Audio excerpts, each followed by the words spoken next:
यहाँ कॉफी की पड़ी हुई है। क्यों? मेरे हम तुम में से मेरा तुम मर गया है। तो तुम्हें किसने कहा था इतना खाना खिलाओ? जब मना करते थे तो खाना तुम बेचारे को ठुसा रही थी, उसका वजन देखो, तुम जो अपने बिल्ले को सारा दिन हमारे घर से निकाल के खिलाती रहती है, तो हम अपनी मछली को ना खिलाया करें। सुनैना, मेरा बिल्ला डिजर्व, हमारी मछलियां भी डिजर्व करती हैं। बिल्ले का साइज और मछली के साइज में बहुत डिफरेंस था। हाँ, तो उसके हिसाब तुम्हें हमारी मछलियों का खाना तक नहीं पसंद आया और अपने बिल्ले की वो जो बोटियां तुम उबाल के देती रहती हो, क्योंकि वो हेल्दी डाइट डिजर्व करते हैं। हमारे वाले की बड़ी हेल्दी डाइट है।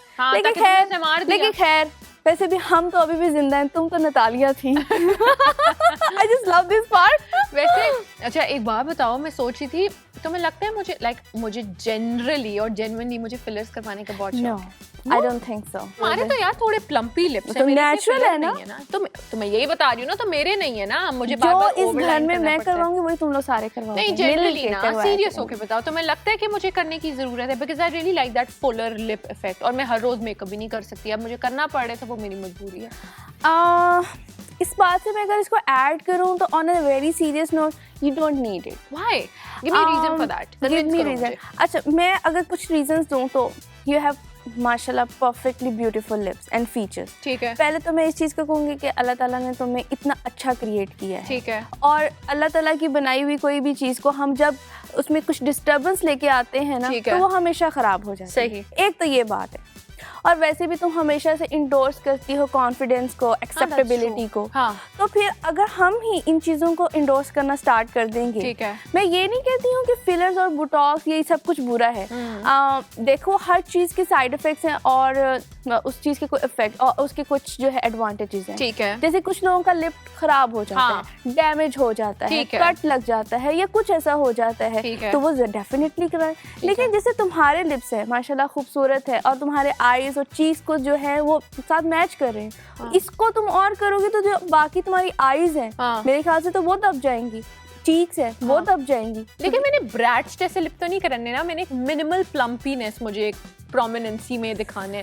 मैं ये नहीं कह रही कि मैं इतने बड़े होंठ कर लूँ कि मेरी आंखें भी दब जाए, मेरे सब कुछ दब जाए, लेकिन मैं चाह रही हूँ कि एक हल्का सा एक हिंट ऑफ हल्का सा गुड इवनिंग एवरीवन। वाओ, बड़ी प्यारो को लाई हो। क्या लग रही हो? कहाँ गई थी? ऑफिस ऐसे होलिये में इंसान कहाँ जा सकता है? नहीं नहीं है।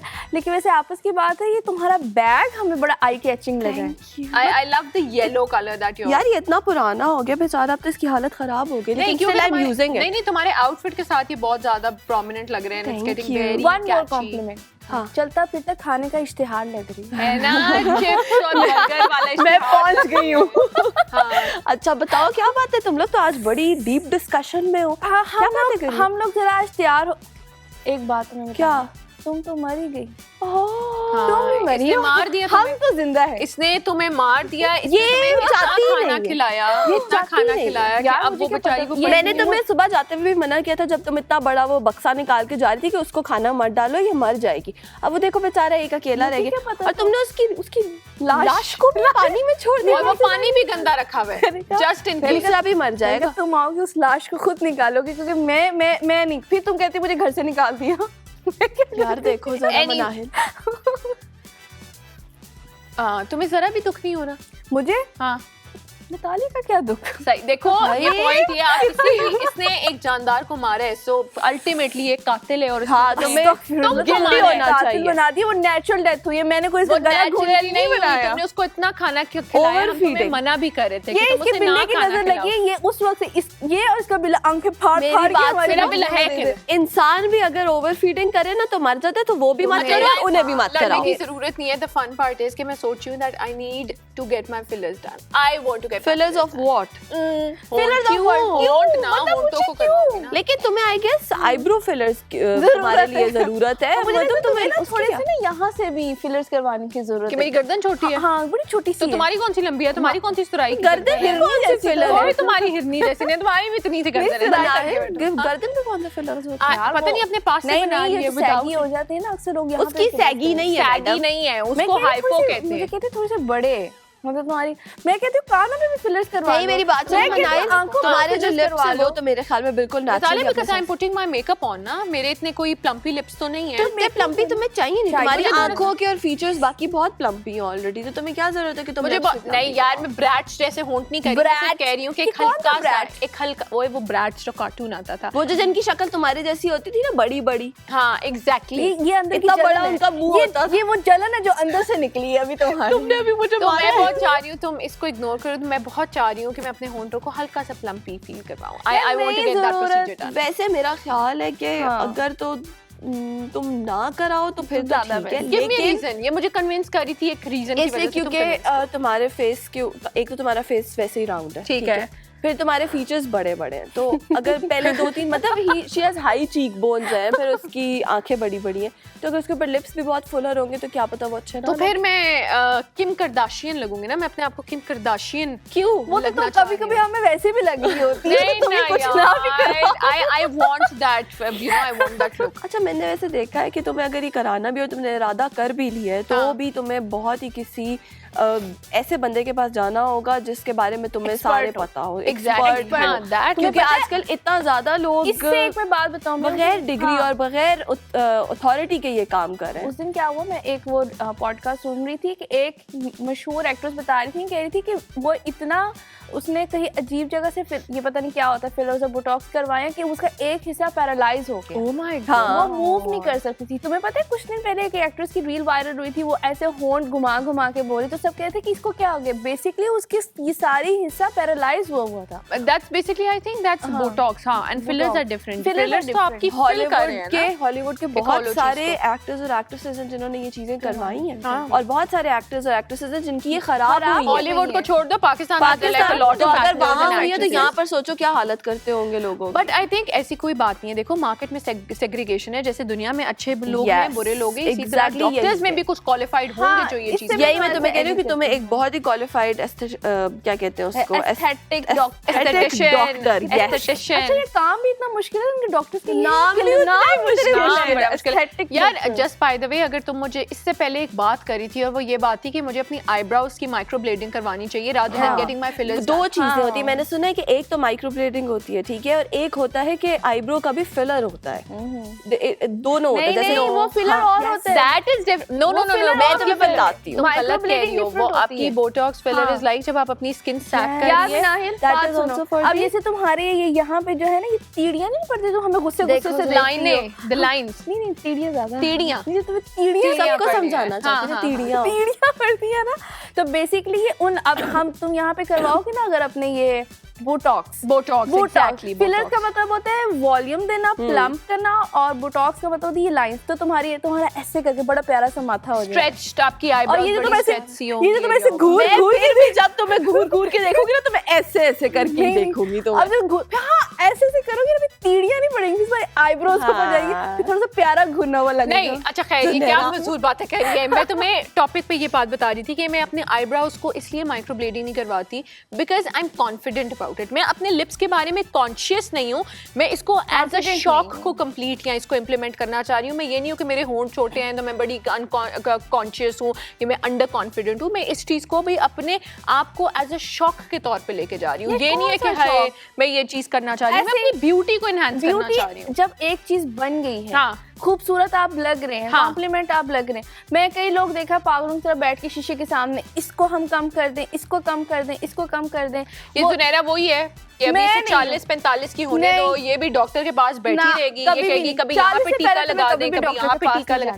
40 से पहले यार वैसे मेरी बात सुनो मनाहिर, 40 से पहले, 40 के बाद की बात, 40 के बाद भी अगर मुझे जरूरत होगी तो मैं जाऊंगी। मैं यही तो बात कर रही हूँ कि तुम्हें पता है एक दिन वो कार्टून रील इतनी ज्यादा जो थी वो फ्लोर पे आई हुई थी सोशल मीडिया पे। एक बंदी ने एक एक्ट्रेस को देखा, नाक चेंज करवा ली। एक बंदी ने आंखें देखी, आंखें चेंज करवा ली। वो भाग रही है, वो आ रही है, वो भाग रही है, वो जा रही है। और जाते जाते वो बिल्कुल एक अजीब कार्टून बन गई और फिर फैशन चेंज हो गया नॉर्मेलिटी की तरफ कि नॉर्मल हो जाए आप दोबारा से। ठीक है यानी अच्छा जनरली अदर देन दैट अगर तुम्हें लगता है कि किसी पॉइंट पे तुम एज कर obviously we all age ageing is normal हम सब अपनी उम्र के एक्सेप्ट करना चाहिए लेकिन तुम्हें लगता है कि हमें ये चीज करनी चाहिए एजिंग के टाइम पे या देखो वो बैग रख के आओ और ये हील्स उतार के आओ क्योंकि सिर्फ हील्स घर में हम मैं और जुनैरा ही पहन सकते हैं तुम्हारी हाइट बहुत लंबी है देखो मुझे तो मार दिया तुम लोगों ने मैं तो एग्जिस्ट ही नहीं करती तुम एग्जिस्ट नहीं करती तुम अपने बैग और जूते बदल के आओ जाओ तो जाओ लेकिन तुम्हें लगता है लेकिन तुम्हें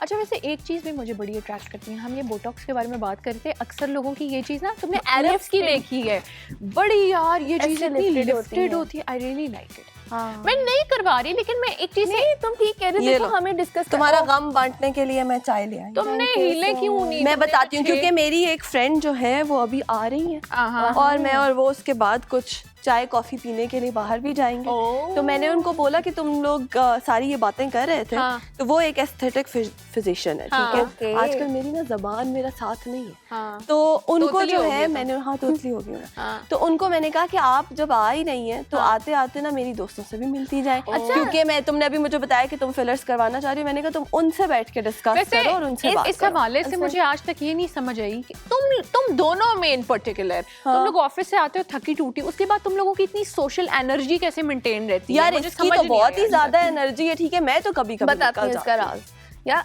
हेल्दी खाओ ठीक है और घर का खाओ अल्लाह बस शुरू हो गई है ये अच्छा वैसे नतालिया मुझे तुम बताओ हम लोग रोज ऑफिस जाते हैं और मेकअप करिए तो घर में ही होती है ना तो हम रोज मेकअप करते हैं तुमने ये बीबी क्रीम जो ग्लो इन्फ्यूज करवाए और अगर हम अपने लिप टिंट करवा लें परमानेंट तो मुझे लगता है रोज हमें मेकअप करवाने की वैसे जरूरत नहीं पड़ेगी। अच्छा मैंने एक चीज नोट की है कि हर 6 महीने बाद हर साल बाद एक नया ट्रेंड आता है स्किन केयर में स्पेशली एस्थेटिक्स में और उसके बाद ये होता है कि वो हर बंदा करा लेता है उस रेस में लगा हुआ होता है टाइम बोटॉक्स का तुम्हें याद है हर दूसरे बंदे ने कराया और फिर उसका डिक्लाइन जब स्टार्ट होता है तो हर कोई रियलाइज करता है कि हमने ये जो चीज कराई है इससे हम खराब हो गए। अब मुझे नहीं पता जिस चीज की तुम बात कर रही हो उसका क्या I'll add on to it as well कि जब भी कोई ना कोई तुम यही एग्जैक्टली बात कर रही हो एवरी टाइम हर साल कोई ना कोई एक चीज आती है कि भाई आप ये करें फिर उसके बाद में पता चलता है आप ये गलत तो इसके ये साइड इफेक्ट्स होंगे इसके लॉन्गर इफेक्ट ये होंगे तो शुरू में हर चीज उस चीज को बड़ा वो करते हैं। डॉक्टर साहिबा आ गई शुरू में बड़ा प्रमोट किया जाता है चाय वो चाय नहीं पीती ओके वो अपना रिस्क साथ लेकर आएंगी खाना पीना सब क्योंकि उन्हें पता है कि हम एक टाइम पे मेहमान को खुद किचन में भेज देते हैं आप जाएं चाय पानी पत्ती सब खा पी लें हम आपको बस वो आने लगे ना ये तुमने उनको ladies doctor Nada is here से हेलो जुनैरा सीट दे उनको बैठो Nada doctor Nada please have a seat कैसी हैं आप अल्लाह का शुक्र आप बताइए अल्हम्दुलिल्लाह आपको हमारे घर का हाँ हम बार तुम सिर्फ मनाहिल इनकी हील्स देख आई लव योर हील्स मुझे तो इसकी शू कलेक्शन इतनी पसंद है ना मैं हर वक्त आते जाते मैं कहती हूँ तुम मुझे अपने शूज दे दो और मैं वैसे ही हर किसी को उसके शू कलेक्शन से बड़ा जज करती हूँ इसीलिए first thing I have somebody on my mind इसके उसे जूते कैसे पहने हुए हैं तो फिर वो मुझे बड़ी एक पॉजिटिव इंपैक्ट डॉक्टर नदा अभी क्योंकि नतालिया ऑफिस से आई तो हम ऑफिस से रिलेटेड ही कुछ बातें डिस्कस कर रहे थे तो मेरा एक क्वेश्चन हम ये कह रहे थे कि क्यों ना हम दोनों जो हैं वो बीबी ग्लो इन्फ्यूज करवा लें और लिप टिंट करवा लें रोज मेकअप करना और वो फाउंडेशन लगाने से तो बेहतर है ना okay so basically the thing about BB Glow is कि उसमें वो कॉकटेल्स यूज़ करते हैं मल्टीविटामिन्स वगैरह के भी सारे वक्ती तौर पे तो बहुत ज़बरदस्त सा ग्लो आएगा you'll be like wow this is amazing but ultimately what ends up happening is that it clogs up your pores and then आपकी स्किन breaks out ठीक है स्किन का टेक्सचर नहीं सही रहता so no this is not something which is recommended by doctors अभी देखो जुनैरा मैं अभी यही बात कर रही थी ना कि अभी नया ट्रेंड आता है और उसके बाद आपको बाद में पता चलता है कि उसके साइड इफेक्ट्स अब वो डॉक्टर है लेकिन डॉक्टर वो जो होती है कि आपकी स्किन के अकॉर्डिंगली बिल्कुल स्मूथ और मुझे किसी ने कहा था कि जैसे से आपकी स्किन क्योंकि श्रेड होती है और रीजनरेट होती है तो उससे कोई फर्क नहीं पड़ता वो तो आपकी स्किन के ऊपर है और वो निकल जाएगा नहीं वो बिल्कुल स्किन के ऊपर है वो निकल जाएगा लेकिन स्किन की जो आपकी जो अपर मोस्ट स्किन होती है उसकी 5 लेयर्स होती हैं ठीक है और उसके नीचे डर्मिस आती है फिर उसके नीचे सबक्यूटेनियस लेयर आती है Now the first 5 layers are the first 2 बिल्कुल ऊपर वाली जो है it's completely dead. Okay. ठीक है, उसमें आप इन्फ्यूज करो, बट आप मुझे ये बताओ ना, उसके नीचे पोर्स तो है ना आपके, but how is your skin going to breathe? आपको क्या कहते हैं, even all the makeup experts, people in the beauty industry, the first thing जो आपको कही जाती है वो यही कहा जाता है ना कि आपने जैसे ही शादी हो, फंक्शन हो, क्लेंजिंग करें, मेकअप लगा दें, and you infusing that into your skin. Yes. It is it's a non-biodegradable. And मुझे सबसे ज़्यादा बड़ी कॉन्ट्रडिक्टिंग चीज़ इसलिए लगती है और बड़ी कॉन्ट्रोवर्शियल ये इसलिए लगती है क्योंकि चले कोई एस्थेटिक क्लिनिक इस चीज़ को ऑफर कर रहा है, तो मुझे लगता है फिर भी कहीं ना कहीं एक बेनिफिट ऑफ डाउट होगा कि हाँ यार वो ठीक कर सकते हैं. तो आप इस बारे में क्या बोलोगे कि सैलून्स भी हाइड्रोफेशियल वगैरह इस चीज़ को बहुत ज़्यादा इंट्रोड्यूस कर रहे हैं? हाइड्रोफेशियल इज बेसिकली एक मेडिकल फेशियल ही कह रहे हैं इसको, और उसमें बेसिकली आपके जो सिरम्स होते हैं ना, it has to be according to your skin, and the creams and everything that's being used has to be according to your skin. अब फॉर एग्जांपल अगर कोई एक्ने प्रोन स्किन के साथ आता है, मैंने अक्सर सैलून्स में देखा है वो ये कह रही होती हैं कि use vitamin C on an acne prone skin. Why would you use it? That is used जब पिगमेंटेशन होती है, एक्ने सेटल डाउन हो जाता है. pH जो होता है विटामिन सी का, वो आपकी स्किन के pH को एसिडिक की तरफ लेके जाता है, and it just makes it more inflamed, और ज़्यादा इन्फ्लेम होती है स्किन, और ज़्यादा उस पर इरिटेशन होती है, and then you break out even more.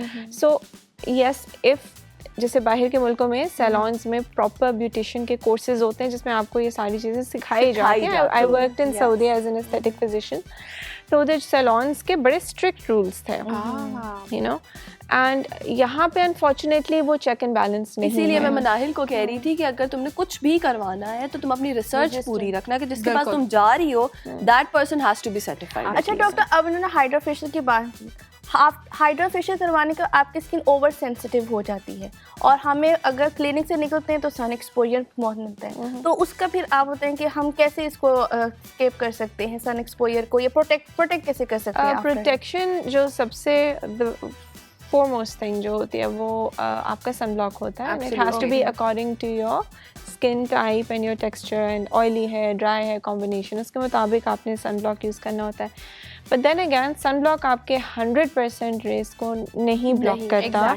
So you have to wear goggles, maybe an umbrella, maybe like a dupatta जो राइट आफ्टर हाइड्रोफेशियल, यस, जो आपको बहुत ज़्यादा जैसे डार्क कलर्स करेंगे तो it's going to absorb light, so lighter tones में वो करके, so you just need to cover your face. अच्छा, इवन जनरली भी आपके डॉक्टर साहब के लिए पाया एक सवाल से मुझे एक छोटा सा सवाल याद आया. डॉक्टर साहिबा, मैं नीड टू वेट, ये वाला सवाल जो ना मैं इससे हर वक्त आते जाते करती रहती हूँ, लेकिन ये मुझे जो भी बताती है वो मैं अगले दिन भूल जाती हूँ.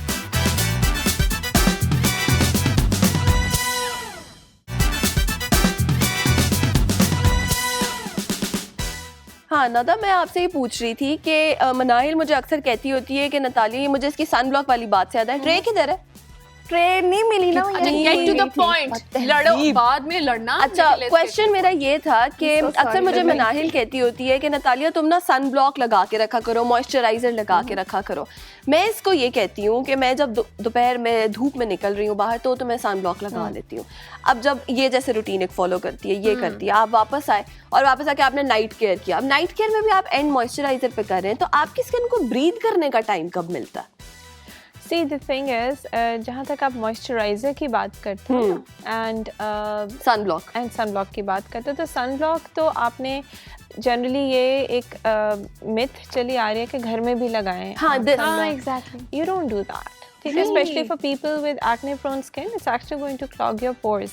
अभी तो बड़ी डिबेट चल रही है between aesthetic physicians and dermatologists के सनब्लॉक लगाना भी चाहिए कि नहीं. You know what exactly, that's true. ये मैंने सुना भी है और मैं इस बारे में इतना बात भी नहीं करती बिकॉज एक बड़ी कंट्रोवर्शियल सा एक टॉपिक है. क्योंकि ये अक्सर कह रही होती है कि तुम घर में भी सन ब्लॉक लगाओ, रेस से बचो. मैं कहती हूँ यार मेरी स्किन को ब्रीथ करने का टाइम कब मिलेगा? नहीं. So what we do is कि sun block and there is two kinds. एक सनस्क्रीन होती है जो केमिकली आपकी स्किन के साथ बाइंड करती है, and there is a sun block which is a physical sun block, वो आपकी स्किन के साथ बाइंड नहीं करती बैरियर है वो बस एक बैरियर, एक फिजिकल वाइट कास्ट जिसकी होती है वो दे देता है। उसमें भी बड़ी डिबेट है कि सनस्क्रीन बेहतर है कि फिजिकल सन ब्लॉक्स बेहतर हैं कि केमिकल सन स्क्रीन्स बेहतर हैं। अब different things, but I think हम थोड़ा मिडिल ग्राउंड लेके चलते हैं। ठीक है। यूज द सन ब्लॉक और the sunscreen 15 minutes before leaving the house. ठीक है। And if you're out in the sun for longer than 2 hours, refresh your sun block or sunscreen. और रात को तो बिल्कुल लगाने की कोई ज़रूरत There's people who use it at night also. Exactly. I was surprised. उसमें भी लगाने की ज़रूरत नहीं होती। और for the breathability, अब for example जिनकी acne prone skin है, जिनकी oily skin है, they can leave their skin for a while ना, अगर ना भी कोई serum फौरन लगाएं तो it's okay, but there are people like myself जिनकी बहुत dry skin है, अगर मैं फौरन नहीं लगाऊंगी moisturizer, literally मेरी skin stretch होगी and after a while it's going to start to peel, it's that dry. So you do need a moisturizer. And एक और मिथ है कि ऑयली स्किन पे मॉइस्चराइजर नहीं लगाना। That's not true. Oily skin के अपने मॉइस्चराइजर्स होते हैं और जेल बेस्ड मॉइस्चराइजर्स होते हैं। डॉक्टर नादा, अब हम बोटॉक्स और फिलर्स, लेकिन अक्सर हम जाते हैं हमें नहीं पता चलता कि बोटॉक्स क्या है, फिलर्स के एक्चुअल एक्सप्लेनेशन इन दोनों की क्या है। Okay, so there is a difference. Botox basically एक बैक्टीरिया है स्पेशल जो कि फूड पॉइजनिंग करता था, ठीक है। एंड उसमें होता यह था कि जब कोई उसको जब होती थी, उससे फूड पॉइजनिंग होती थी, तो सारे मसल्स अकड़ जाते थे उसके, and it was irreversible and respiratory failure से डेथ्स हो जाती थी, ठीक है। सो दे थॉट अबाउट इट कि बोटॉक्स के फिर हम जनरली किस तरह को, एक टॉक्सिन है ना, बहुत सारी चीज़ें टॉक्सिन्स होती हैं लेकिन उनको बहुत कम अमाउंट में यूज़ किया जाए तो दे एक्चुअली वेरी बेनिफिशियल होती हैं वो आपकी स्किन के लिए। So what they did was कि जहाँ जहाँ पे आपने अपने मसल को रिलैक्स करना होता है वहाँ पे उन्होंने सोचा क्यों ना यूज़ करें। अब कुछ लोगों को सर्वाइकल डिस्टोनिया, जैसे यूँ करके अकर स्पैज़म में मसल होती है, लोगों को यहाँ पे फाइब्रोमाइल्जियाज में यूज़ हो रही है, यहाँ पे लोगों के स्पैज़म्स हुए होते हैं, use Botox for that. It's not just for aesthetic purposes, it's for a lot of other purposes, ठीक है। तो ये एक टॉक्सिन है जो बिल्कुल माइन्यूट टाइनी सी अमाउंट में हम डालते हैं अपने फेस के ऊपर। Let's talk about aesthetic purposes. Medical तो चीज़ें बहुत सारी हैं, जैसे अक्सर लोगों को आंखों का इशू होता है, आप देखो स्क्विंट होता है, डिप्लोपिया होता है, उसमें भी स्ट्रोबिस्कस में यूज़ होता है, आई कंडीशंस में यूज़ होता है, सो माइग्रेन्स में यूज़ होता है, सो हेडेक्स में होता है। अभी तो रिसर्च आ रही है जो बता रहे हैं डिप्रेशन में भी इसको यूज़ कर रहे हैं, बोटॉक्स एलिमेंट को। Yes, Botox they using it for that also. अब बोटॉक्स की जगह एक और चीज़ आई, इट्स कॉल्ड डैक्सिफाई, जिसके ट्रायल्स हो रहे हैं बाहर, and they saying that it's faster acting, it stays longer. Let's see अब वो उसका क्या नतीजा निकलता है। सही। But Botox is basically a toxin. अब बेसिक हमारे जो रिंकल्स बनते हैं यहाँ पे, it's because of the movement of a muscle. जब वो मसल रिलैक्स हो जाएगा, when it's not going to move, आपके रिंकल्स वहाँ पे बनने बंद हो जाएंगे। The problem with Botox is कि वो 4 महीने के बाद उसका इफेक्ट ख़त्म होना शुरू हो जाता है और फिर 6 months में कम्प्लीटली वेयर ऑफ हो जाता है, ठीक है। But if Botox is used right, even जो 28 years की लड़कियां जो स्पेशली माउंटेन एरिया से कश्मीर के साइड से आते हैं, उनके जेनेटिक्स कुछ ऐसे होते हैं कि उनको रिंकल्स जल्दी आते हैं, बिल्कुल, दे शुड यूज इट। अच्छा, if done right it has no side. अच्छा, मुझे ये बताएं, वो कंप्लीट नहीं हुआ क्वेश्चन, बोटॉक्स और फिलर्स में डिफरेंस क्या है? अच्छा, अब फिलर्स, अभी तो बोटॉक्स को क्या कर रहा है, वो मसल को रिलैक्स कर रहा है, आपके रिंकल्स को ख़त्म कर रहा है। यहाँ से भी जो उसकी जो उसका मैकेनिज्म ये है कि यहाँ से जैसे आपको लग रहा है स्किन मेरी यहाँ से ढलती है, सैग हो रही है, क्यों? क्योंकि ये मसल विद टाइम स्ट्रॉन्ग हो रहा है। इसको हम वो रिलैक्स कर देंगे तो आपकी चिन ऊपर हो जाएगी। इट्स कॉल्ड नेफ्रिटिटी नेक लिफ्ट, ठीक है। यहाँ पे आपको जैसे लिप फ्लिप होती है, एक समथिंग कॉल्ड लिप फ्लिप, आपका ये मसल रिलैक्स होगा थोड़ा सा, जिसको बहुत ज़्यादा चेंज नहीं चाहिए होता लिप्स में, हम उनको बोटॉक्स लिप फ्लिप दे देते हैं, उनका थोड़ा सा ये ऊपर वाला लिप फ्लिप हो जाता है, starts to show little bit more. So Botox works by relaxing your muscle. जहाँ जहाँ पे मसल रिलैक्स होकर इफेक्ट आना होता है aesthetically, that's where we use it, और वो बहुत स्पेसिफिक पॉइंट्स पे लगता है। I have a question that there like a lot of people, जैसे अभी मैं हूँ, ठीक है, I really want to get my fillers done, ठीक है, लेकिन फिर उसके ऊपर बड़ी एक कंट्रोवर्सी आती है कि यू नो आपको अभी जब आप एजिंग कर रहे हो आप तब कर लें, लेकिन अभी कुछ लोग कहते हैं कि आपकी जगह वापस तब आती है जब आपका बोटॉक्स या फिलर का आपका इफेक्ट ख़त्म होता है, तो वो वापस सेम शेप में नहीं आती। तो इसके बारे में भी है कि आपकी शक्ल बिगड़ जाती है, ऐसा होता है, उस पर क्या चीज़ है, किस एज से स्टार्ट करना चाहिए अगर आप करना चाह रहे हैं, एंड क्या ये सच है कि शक्ल बिगड़ती है कि नहीं बिगड़ती? I'll tell you, जहाँ तक बोटॉक्स की बात है, we're talking about botox at the moment, जितने अरसे के लिए बोटॉक्स आपके उस एरिया पे काम करता है उतने अरसे में वो मसल को मूव नहीं करने दे रहा ना। Exactly. तो मसल नहीं मूव कर रहा तो उस टाइम पे सैगिनेस भी नहीं हो रही, उस टाइम पे उतनी देर के लिए वो आपकी एजिंग को, रिंकल्स को रोक रहा है। ठीक So है। it actually stops your aging if you know the mechanism of it. Then again मैं स्ट्रेस ये करूँगी कि it has to be done right. If it is not done right तो इवन एक बेज़रर सी सर्जरी जो सी सेक्शन होता है वो भी ख़राब हो सकता है ना। हाँ, you know, right. So if you से कि नहीं बोटॉक्स नहीं कराएं उसके साइड इफ़ेक्ट्स हैं, तो साइड इफ़ेक्ट्स तो सिजेरियन के भी हैं, एपिजियोटमी के भी हैं। It has to be done right. ठीक है, ओके। दूसरा आपने क्या पूछा था? मैंने दूसरा ये पूछा था कि किस एज से स्टार्ट करना चाहिए। अच्छा, अब लोग कहते हैं जी 26-27 की एज तो बहुत यंग होती है बोटॉक्स के लिए। राइट, मैं सबसे ये कहती हूँ कि आप एंटीबायोटिक कब लेते हैं? जब इन्फेक्शन होती है, और do you wait to get 10 years older and then treat the infection? Right, बिल्कुल। So when you getting wrinkles, कुछ आपके नहीं हैं बट बहुत सारे लोग हैं जिनके होते हैं, 20s की एज में आ जाते हैं, और अगर उनको केटर ना किया जाए, उनको ना देखा जाए, तो वो इतने डीप हो जाते हैं कि there comes a time when even Botox stops working. You know, if they get very deep, Botox doesn't work there. Botox only works on dynamic wrinkles जो मूवमेंट वाले होते हैं। जो पैसिव रिंकल्स विदाउट मूवमेंट होते हैं उस पर वो 40-50% काम करता है, ज़्यादा नहीं करता। सो यस, अगर आपको 25, 28 की एज में, 26 की एज में रिंकल्स आ रहे हैं, get it done, why not? ना मेरा देखिए सवाल ये है कि आपने बोला इन्होंने बोटॉक्स पूछ लिया, आपसे फिलर्स हो गया, अब ये दोनों चीज़ें एक 26 years old या 27 years old या इससे यंगर, जैसे आपने कहा कि एजिंग का साइन आना शुरू हो जाए तो आप इसे करा लें, गेट इट डन, ठीक है, इफ़ यू वांट टू। तो इसको मेंटेन भी तो फिर करना है ना, आपने एक दफ़ा करा तो लिया है।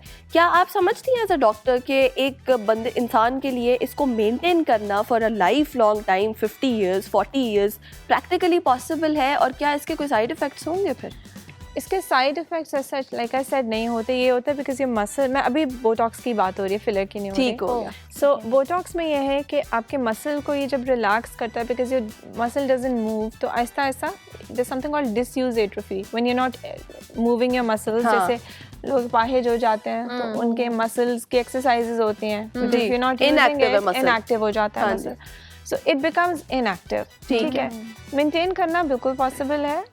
ट्वाइस अ ईयर आपने इसको करवाना है, और फाइन रिंकल्स पे नहीं, डीप डायनामिक रिंकल्स की बात कर रही हूँ जिसके ऊपर ये काम करता है, जो नजर आने वाले, जो नजर आते हैं, जो मूवमेंट के ऊपर होते हैं। डॉक्टर नादा, इन्हीं के क्वेश्चन से ही कहते हैं कि बोटॉक्स करवाने से आपके मसल्स वीक होना शुरू हो जाते हैं। पहले ये बर्तन प्लीज ले जाओ, फिर तुम ये बात को ये तुम खुद भी लेके जा सकती हो। यार ज़ुनैरा, तुम्हें पता है, उठ जाओ मनाहिल, उठ जाया करो, उठो कभी हिम्मत कर दिया यू हैव टू। आज तो तुम उठोगी। आज मैं नहीं उठूंगी, बिल्कुल जैसे मैं पहले भी नहीं उठती, इस तरह मैं रख के आती हूँ, श्योर।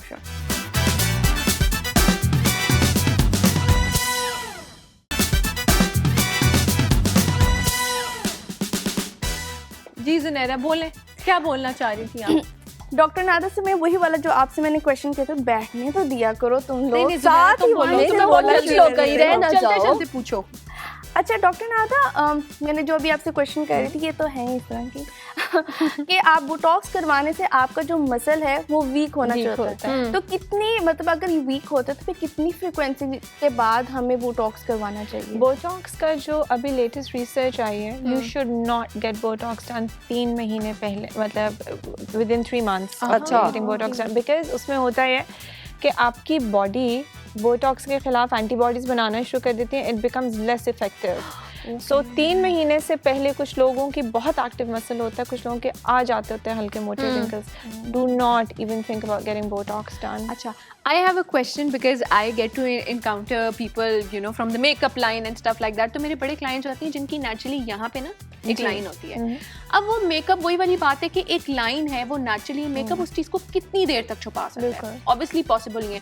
तो क्या उनके लिए कोई प्रोसीजर है, और वो कितना लास्ट करेगा, और वो कितना इफेक्टिव है? There are tons of procedures. ठीक है. बेसिक्स पे अगर जाते हो तो PRP माइक्रोनीडलिंग, ठीक है. अगर बहुत ज़्यादा साइगिनेस नहीं. अब now we talking age group also. ठीक है. यंगर है लाइक योरसेल्फ और लाइक योरसेल्फ, इसमें we can go for PRP microneedling. अगर साइगिनेस नहीं और सिर्फ लाइन है, अगर सिर्फ क्रीज है, इसमें देयर समथिंग कॉल्ड मोनोथ्रेड्स, वो भी हम डाल सकते हैं. That would help. Polynucleotide therapy है. सामन DNA का आपने सुना होगा जो अंडर आइज पे यूज़ करते हैं. Off label we can use it over here also. There is also something called skin boosters, जो हम यूज़ कर सकते हैं. नेचुरली आपके अपने कोलेजन को इंड्यूस करते हैं इसमें. ठीक है. Now if the skin is saggy, ठीक है, और वो सैगीनेस की वजह से नेज़ोलेबियल फोल्ड बना है, उसमें फिर फिलर्स आते हैं. ठीक है. फिलर्स हाइलुरोनिक एसिड भी होते हैं, बायोस्टिमुलेटरी फिलर्स भी होते हैं. हाइलुरोनिक एसिड फिलर जो होता है नेचुरली हमारे स्किन के अंदर हाइलुरोनिक एसिड बनता है. बनाते कैसे? लैब्स में बैक्टीरिया, वो भी बैक्टीरिया के थ्रू हाइलुरोनिक एसिड बनाते हैं. लैब्स में बनता है artificial hyaluronic acid, but it is exactly like the hyaluronic acid that is already in our skin. ठीक है. अगर हम फिलर वो डालें तो इट्स एन इनर्ट सब्सटेंस, वो आपकी स्किन में कोई रिएक्शन नहीं करेगा because it's already in your skin, right.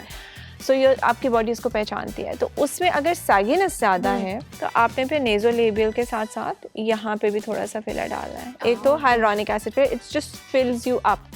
अब कुछ हैं जैसे PLLA, कुछ फिलर्स जैसे स्कल्पट्रायल, लांस, इस तरह के इनके नाम हैं, SPCL, इस तरह के फिलर्स हैं. उसमें जनरली क्या होता है कि वो आप डाल देते हैं अपने स्किन में. फॉरेन वॉल्यूम नहीं आता, लेकिन विद टाइम वो आपकी बॉडी को उकसाते हैं कोलेजन बनाने के लिए आपकी स्किन को. और स्किन बनती है, और जैसे जैसे बनती है विद इन 6 to 8 वीक्स आपकी स्किन स्ट्रेच होना शुरू हो जाती है. And they stay for a good 1.5 years. Wonderful. That's a long time. So you're actually going into reverse aging. So अब like I said, there's no one for all rule.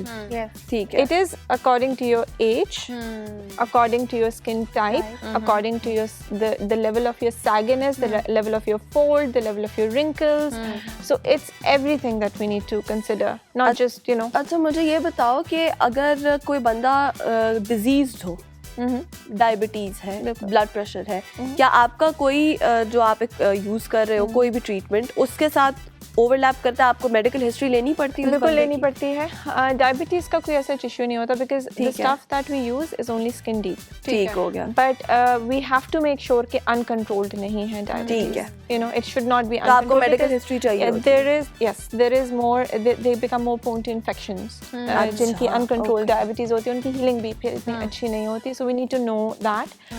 Blood pressure में कोई इतना issue नहीं होता. वो जब हम lidocaine वगैरह लगाते हैं उसमें कुछ इंग्रेडिएंट्स होते हैं जिनको BP होता है उसे शूट कर सकता है. So we just need to know about that.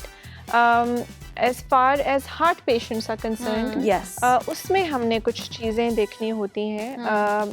Platelets जो, बिकॉज PRP जब हम करते हैं तो उसमें हमने प्लेटलेट्स देखने हैं. तो सो ब्लड थिनर्स जो यूज़ करते हैं उनको थोड़ा सा स्टॉप करवाना पड़ता है about 24 to 48 hours before. And वो हम कहते हैं कि अपने कार्डियोलॉजिस्ट से पूछें और फिर करें बिकॉज इसमें ब्रूजेबिलिटी के चांसेस बहुत ज़्यादा हो जाते हैं. अदर देन दैट कोई सिस्टमिक इफेक्ट्स, मतलब बॉडी पे इफेक्ट्स नहीं होते, लेकिन ब्रूजिंग बहुत बड़े बन जाता है. जी. इसके अलावा एनी काइंड ऑफ इन्फेक्शन आपकी बॉडी में है, प्रेगनेंसी है, ब्रेस्ट फीडिंग है, तो बहुत कुछ ट्रीटमेंट्स कर सकते हैं, कुछ नहीं किए जा सकते. कुछ सिरम्स यूज किए जा सकते हैं, कुछ नहीं किए जा सकते. प्रेगनेंसी में भी कुछ किए जा सकते हैं, कुछ नहीं किए जा सकते. Yes, not just the treatments, even serums. Pregnancy में there is only a few basic treatments जो मैं देती हूँ. बोटॉक्स और फिलर्स तो मैं बिल्कुल भी रिकमेंड नहीं करती. Okay, wonderful. अच्छा डॉक्टर नादा, ये एक बड़ा कॉमन क्वेश्चन है कि लोग बोटॉक्स करवाते हैं और उनकी स्किन पैरालाइज हो जाती है, वो हिस्सा पैरालाइज हो जाता है और कहते हैं कि ये मतलब ये करवाने नहीं चाहिए. मतलब बार बार, क्योंकि जब से ये हमने देखा सिर्फ लिप्स मूव कर रहे होते हैं, बाकी पूरे फेशियल एक्सप्रेशनलेस हो जाता है, वो आपके जो है बिल्कुल स्टॉप हो जाते हैं. यहाँ पे मैं सब जब भी if I go on morning shows और व्हेरेवर, तो यही क्वेश्चन होता है सबका. मैं सबको ये कहती हूँ, aesthetics is not about looking artificial, it's about looking beautiful naturally. ठीक है. So if you overdo anything, जो मैंने थोड़ा पहले आपको बताया था, तो yes you are going to look unnatural. अब बहुत सारे लोग कहते हैं जी हमारी ये वाली लाइंस बिल्कुल ख़त्म हो जाए. मैं उनसे सिर्फ मेरा एक क्वेश्चन होता है अपने पेशेंट से कि मैं तो आपको फिलर डाल दूंगी, मैं आपको 10 ml डाल दूंगी, यू नो, बट मुझे तो मिल जाएंगे पैसे, but do you want to look like there is just one animal, no not a doll, but there's only one animal that doesn't have these and that's a monkey, and then you get a very artificial look. So aesthetics is about आपकी जो beauty है ना, इसको आपके you have all of you have beautiful features, इन्हीं को हमने enhance करना है और इन्हीं को इतना नेचुरली रीशेप करना है कि किसी को पता भी नहीं चले कि फिलर्स या बोटॉक्स हुआ है. You should be able to move your eyebrows because I have Botox done. I'm moving them. मेरी सारी movement है. So you should be able to move your eyebrows. आपके filler overfilling syndrome नहीं होना चाहिए. बहुत तरीके से in the right layer अगर filler लगे तो yes you're going to have amazing effects. जैसे कुछ होते हैं ना, we need that chiseled highlighted look. So हम थोड़ा सा फिलर डाल के इसको यूँ एकदम से वो snatched look कर देते हैं, लिफ्ट कर देते हैं, आईब्रो लिफ्ट हो जाता है, everything is done. But then again overuse नहीं करें, and you have to know the right positions के कहाँ पे क्या चीज़ डालनी है. अच्छा, एक सवाल है, that is this very much new trend in market that is like having collagen shots. अब मैंने सिर्फ एक चीज़ आपसे पूछनी है कि collagen shots ज़्यादा effective होते हैं या collagen tablet ज़्यादा effective होते हैं? क्या लेना चाहिए और किस उम्र से लेना, और क्या लेना भी चाहिए कि नहीं लेना चाहिए? So collagen as it is naturally हमारी बॉडी में मिले. सबसे पहले तो ये बताएं कि आप collagen क्यों ले रहे हैं. For my skin. Okay, so if you're taking it for your skin, there is no research that will say कि वो आपके को reverse करेगा या wrinkles को ख़त्म करेगा. It is a supportive treatment. Exactly. ठीक है, just a supportive treatment, and you have to take it over a very long time. अगर आपने collagen बनानी है, तो why aren't you going for collagen induction therapies? जो आपकी स्किन के अंदर खुद से कोलेजन बनाएंगी, you know? Why not go for those instead of drinking? Yes, you can as a supportive therapy, लेकिन standalone therapy not at all. And there are no researchers जो इस चीज़ को prove करें कि it actually works. It does ultimately like a supportive therapy, but no, on its own not that much. But you can take it. किस as से start करना चाहिए if we do take it? Like I said, it's the indications ना. मतलब you can start taking it in your late 20s. मतलब कोई इसमें कोई इस तरह का नहीं कि किडनी पे कोई ओवरलोड हो जाए. नतालिया, तुमने जो गाड़ी करवाई थी वो आ गई है. So now you चले ना लेट्स गो. बहुत होगी आज ब्यूटी की बातें. आ जाए. बहुत ज़्यादा conversation गैदर कर रही है. हाँ जी. हमने आपसे फ्री सेशन मैं अपना बैग लेकर आती हूँ, फिर चलते हैं.